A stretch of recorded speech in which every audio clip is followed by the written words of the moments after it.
ஹர்மூஸ் ஜலசந்தி இதை இப்போ ஈரான் முழுமையாக மூடிடுது. இது ஒரே ஒரு நாட்டின் முடிவு. உலகின் 20% எண்ணெய் வழங்கலை நிறுத்தி வைத்திருக்கிறது. அமெரிக்கா ஹர்மூஸ் நீரிணையை திறக்கணும் அப்படின்னு சொல்லி கூறிக்கொண்டிருக்கிறது. அதுக்கு ஈரான் என்ன சொல்கிறதுனாக்கா, முதலில் எங்களுடைய அந்த நிபந்தனைகளை ஏற்றுக்கொள்ளுங்கள் அப்படின்னு சொல்கிறது. என்ன அந்த நிபந்தனைகள்? அதை பார்த்து அந்த உலகமே நடுங்குகிறது. அது என்னன்னு பார்க்கலாம். பிப்ரவரி 28 அமெரிக்காவும் இஸ்ரேலும் சேர்ந்து ஆபரேஷன் எபிக் ஃபியூரி என்ற பெயரில் ஈரானை தாக்கினார்கள். ஈரானின் உச்ச தலைவர் அலி கமேனி கொல்லப்பட்டார். ஈரானின் இராணுவ தளங்கள், அணு ஆயுத கட்டமைப்புகள் தாக்கப்பட்டன. ஈரான் அதற்கு பதிலடி கொடுத்தது. ஆனால் ஆயுதத்தால் மட்டுமல்ல, உலகின் மிகவும் சக்தி வாய்ந்த மற்றொரு ஆயுதத்தை பயன்படுத்தியது. அதுதான் ஹர்மூஸ் ஜலசந்தி. உலகின் 20% LNG மற்றும் 20% கடல் வழி எண்ணெய் வர்த்தகம் இந்த ஜலசந்தி வழியாக தான் நடக்கிறது. மார்ச் 2 அன்று IRGC உத்தியோகபூர்வமாக, அதாவது அஃபிஷியலாக ஹர்மூஸ் நீரிணையை மூடப்பட்டதாக அறிவித்தது. எந்த கப்பலும் கடந்து செல்ல முயன்றால் தாக்கப்படும் என எச்சரித்தது.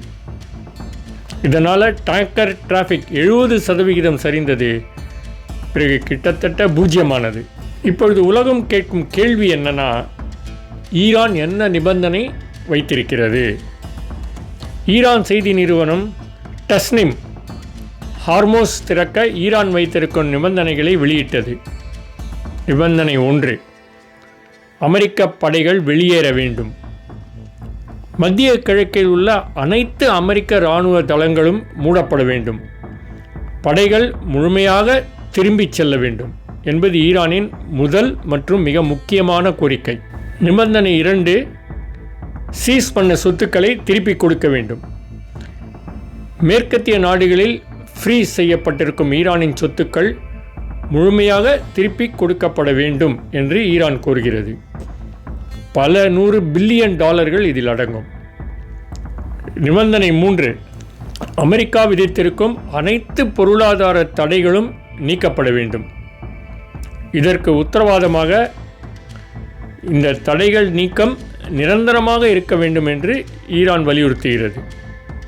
4வது முக்கியமான நிபந்தனை, டாலரை தவிர்த்து மற்ற நாணயங்களில் சர்வதேச வர்த்தகம் நடக்க வேண்டும் என்பது ஈரானின் 4வது கோரிக்கை. இது அமெரிக்காவிற்கு மிகவும் கடினமான நிபந்தனை. ஏனென்றால் டாலரை உலக வர்த்தகத்திலிருந்து விலக்குவது அமெரிக்காவின் குளோபல் எக்கனாமிக் பவரை நேரடியாக சவால் செய்வதாகும். இப்பொழுது நிலைமை என்ன? ஈரான் தெளிவாக சொல்கிறது, ஹர்மூஸ் ஜலசந்தி அமெரிக்காவிற்கும் அதன் கூட்டாளிகளுக்கும் மட்டுமே மூடப்பட்டிருக்கிறது. இந்தியா, துருக்கி, பாகிஸ்தான் கப்பல்களை ஈரான் கடந்து செல்ல அனுமதி தந்திருக்கிறது. சீனா கூட தன் கப்பல்களுக்கு பாதுகாப்பான வழி கோரி ஈரானுடன் பேச்சுவார்த்தை நடத்துகிறது. ஏனென்றால் சீனா தன் எண்ணெய் இறக்குமதியில் 45% ஹர்மூஸ் வழியாகவே பெறுகிறது. ஒரு நாளைக்கு 20 மில்லியன் பேரல் எண்ணெய் இந்த வழியாக கடந்து சென்றது. இப்பொழுது அது கிட்டத்தட்ட நின்றுவிட்டது. எண்ணெய் விலை $65 பர் பேரல், அதிலிருந்து இப்போது $105 தாண்டியது. 40%க்கும் அதிகமான உயர்வு. அமெரிக்கா என்ன சொல்கிறது? Trump China, France, Japan, south Korea, UK உட்பட பல நாடுகளிடம் ஹர்மூஸ் பாதுகாப்பிற்கு கடற்படை அனுப்புமாறு ட்ரம்ப் கேட்டுக்கொண்டார். ஆனால் யாரும் முன்வரவில்லை. ஜெர்மனி உட்பட நாட்டோ நாடுகள் மத்திய கிழக்கிற்கு கடற்படை அனுப்ப மறுத்துவிட்டன. புதிய உச்சத்தலைவர் முஸ்தபா கெமேனி கூறியிருக்கிறார், ஹார்மூஸ் மூடும் அழுத்தத்தை தொடர்ந்து பயன்படுத்துவோம் என்று. இந்தியாவிற்கு என்ன தாக்கம்? இந்தியா ஸ்மார்ட்டாக நடந்து கொள்கிறது. ஈரான் இந்திய கப்பல்களுக்கு சிறப்பு அனுமதி கொடுத்திருக்கிறது. 2 இந்தியன் ஃபிளாக்டு கேஸ் கேரியர்ஸ் ஏற்கனவே பாதுகாப்பாக கடந்துவிட்டன. ஆனால் உலக எண்ணெய் விலை உயர்வு இந்தியாவையும் பாதிக்கும். பெட்ரோல் விலை உயரும், பொருட்கள் விலை உயரும். ஈரானின் நிபந்தனைகள் சிம்பிளானதில்லை. இவை அமெரிக்காவின் மத்திய கிழக்கு ஆதிக்கத்தையே கேள்விக்குறியாக்கும் கோரிக்கைகள். அமெரிக்கா ஒப்புக்கொள்ளுமா, இல்லை போரை தொடருமா? உலகம் அதை அறிய காத்து கொண்டிருக்கிறது. ஹர்முஸ் ஜலசந்தி திறக்கும் நாள் உலக அரசியலின் திசையை மாற்றும் நாளாக இருக்கும். இந்த வீடியோ யூஸ்ஃபுல்லாக இருந்தால் லைக் அண்ட் சப்ஸ்கிரைப் பண்ணுங்கள். தமிழில் உலக அரசியலை தெரிந்து கொள்ள இந்த சேனலை தினமும் பாருங்கள்.